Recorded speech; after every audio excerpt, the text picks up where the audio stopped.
सुप्रभात बच्चों, आज हम पढ़ रहे हैं कक्षा 9 के लिए संचन भाग 1। हमारी जो स्पर्श पुस्तिका थी वो हमने उसके लेसन सारे पढ़ लिए हैं।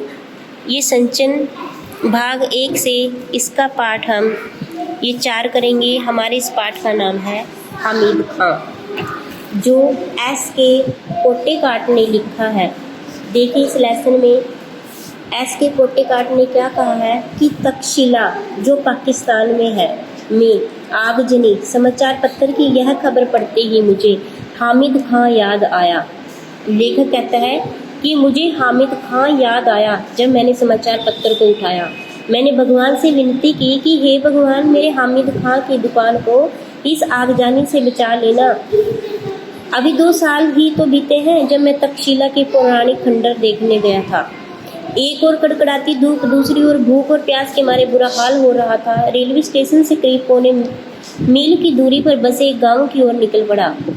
हस्तरेखाओं के समान फैली गलियों से भरा तंग बाजार, जहां कहीं नजर पड़ी धुआं, मच्छर और गंदगी से भरी जगह ही दिखी। कहीं कहीं तो सड़े हुए चमड़े की बदबू ने स्वागत किया। लंबे कद के पठान अपनी सहज अलमस्त चाल में, अलमस्त चाल होता है अपनी चाल में व्यस्त चले नजर आ रहे थे। चारों तरफ चक्कर लगा लिया पर अभी तक कोई होटल नजर नहीं आया। मन में विचार आया, इस गांव में होटल की जरूरत ही क्या होगी। अचानक एक दुकान नजर आई जहां चपातियां सेकी जा रही थी। चपाती होता है रोटियां। चपातियों की सौंधी महक से मेरे पांव अपने आप उस दुकान की ओर मुड़ गए। अपने अनुभवों से मैंने जान लिया था कि प्रदेश में मुस्कुराहट की रक्षक और सहायक होती है। सो मुस्कुराते हुए मैं दुकान के अंदर घुस गया।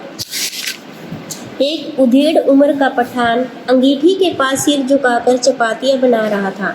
मैंने जो ही दुकान में प्रवेश किया, वह अपनी हथेली पर रखे आटे को बेलना छोड़कर मेरी ओर घूर घूर कर देखने लगा। मैं उसकी तरफ देखकर मुस्कुरा दिया, फिर भी उसके चेहरे के हाव भाव में कोई परिवर्तन नहीं हुआ। वह बेपरवाही के साथ तीखी नजर से मुझे निहारे जा रहा था। खाने को कुछ मिलेगा? मैंने धीमी आवाज में पूछा। चपाती और सालन है, वहां बैठ जाइए, उसने एक बेंच की तरफ इशारा करते हुए कहा। मैं बेंच पर बैठकर रुमाल से हवा करने लगा। मैंने दुकान के भीतर झांक कर देखा। बेतरतीबी होता है बिना किसी सलीके, बिना किसी तरीके से लिपा हुआ आंगन, धूल से सनी दीवारें। एक कोने में खाट पड़ी हुई थी जिस पर एक दड़ियल होता है दाढ़ी वाला बुड्ढा गंदे तकिए पर कोहनी टके हुए हुक्का पी रहा था। हुक्के की गुड़गुड़ाहट से उसने अपने आप को ही नहीं बल्कि सारे जहान को बुला रखा था। भाईजान, आप कहाँ के रहने वाले हैं? चपाती को अंगारों पर रखते हुए उस उधेड़ उम्र के पठान ने पूछा। मालाबार के, मैंने जवाब दिया। उसने यह नाम नहीं सुना था। आटे को हाथ में लेकर गोलाकार बनाते हुए पूछा, यह हिंदुस्तान में ही है ना? हाँ, भारत के दक्षिण छोर मद्रास के आगे। क्या आप हिंदू हैं? हाँ, एक हिंदू के घर में जन्म लिया है। उसने एक फीकी मुस्कुराहट के साथ फिर पूछा, आप मुसलमानी होटल में खाना खाएंगे? क्यों नहीं, हमारे यहाँ तो अगर बढ़िया चाय पीनी हो तो बढ़िया पुलाव खाना हो तो लोग बेखटके मुसलमानी होटलों में जाया करते हैं। वह मेरी बात पर विश्वास नहीं कर पाया। मैंने उसे गर्व के साथ बताया, हमारे यहाँ हिंदू मुसलमान में कोई फर्क नहीं है, सब मिलजुल कर रहते हैं। भारत में मुसलमानों ने जिस पहली मस्जिद का निर्माण किया था वह हमारे ही राज्य के एक स्थान कुंडू-गल्लूर में है। हमारे यहाँ हिंदू मुसलमानों के बीच दंगे नहीं के बराबर होते हैं। उसने मेरी बात को बहुत ही ध्यानपूर्वक सुनकर कहा, काश मैं आपके मुल्क में आकर यह सब अपनी आंखों से देख सकता। मुल्क होता है देश।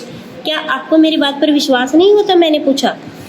मुझे आपकी बातों पर तो पूरा यकीन है, पर मैं इस पर ईमान नहीं कर सकता कि आप हिंदू हैं, क्योंकि यहाँ कोई भी हिंदू आपकी कही हुई बातों को इतने फख्र के साथ किसी मुसलमान से नहीं कह सकता। उसकी नज़र में हम अतातियों की औलादे हैं और उस औलादे हैं। हमें इस हालत में अपनी आन के लिए लड़ना पड़ता है। यह हमारी नीति है। नीति होता है भाग्य। उसकी आवाज़ में सच्चाई कूट कूट कर भरी थी। आपका शुभ नाम? मैंने पूछा। हामिद खां। वह जो चारपाई पे बैठे हैं ना, वो मेरे अब्बा जान है। अच्छा, आप 10 मिनट तक इंतजार कीजिए, सालन अभी पक रहा है। मैं इंतजार करने लगा। अरे ओ अब्दुल, हामिद खां ने जोर से आवाज़ लगाई। एक छोकरा दौड़ता हुआ आया जो आंगन में चटाई बिछाकर लाल मिर्च सुखा रहा था। हामिद ने पश्तो भाषा में कहा। पश्तो होती है एक प्राचीन भाषा। में उसे आदेश दिया। वह दुकान के पिछवाड़े की तरफ भागा। भाईजान, जालिमों की इस दुनिया में शैतान भी लुक छिप कर चलता है। किसी पर धोश जमा कर या मजबूर करके हम प्यार मोल नहीं ले सकते। आप ईमान से मोहब्बत के नाते मेरे होटल में खाना खाने आए हैं। ऐसी ईमानदारी और मोहब्बत को असर मेरे दिल में क्यों न पड़े।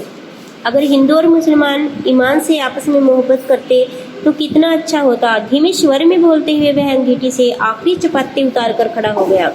जो छोकरा होता है लड़का, पिछवाड़े की तरफ गया था, उसने एक थाली में चावल लाकर सामने रख दिए। हामिद खान ने 3-4 चपातियां उसमें रख दी, फिर लोहे की कश्तरी में सालन परोसा।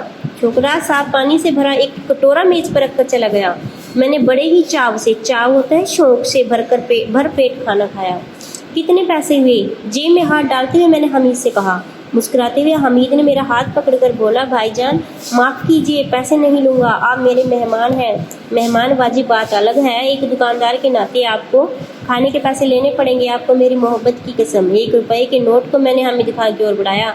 वह संकोच कर रहा था। उसने वह रुपया लेकर फिर मेरे हाथ में रख दिया। भाईजान, मैंने खाने के पैसे आपसे ले लिए हैं, मगर मैं चाहता हूँ कि यह आप ही के हाथों में रहे। आप जब पहुंचे तो किसी मुसलमानी होटल में जाकर इस पैसे को पुलाव खाए और तक्षशिला के भाई हामिद खान को याद कर लें।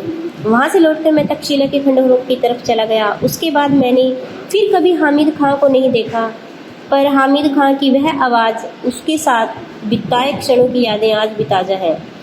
उसकी वह मुस्कान आज भी मेरे दिल में बसी हुई है।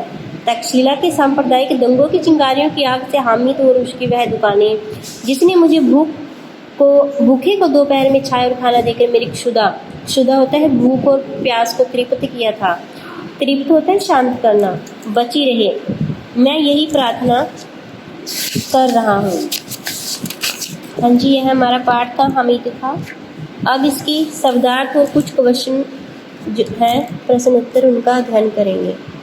धन्यवाद।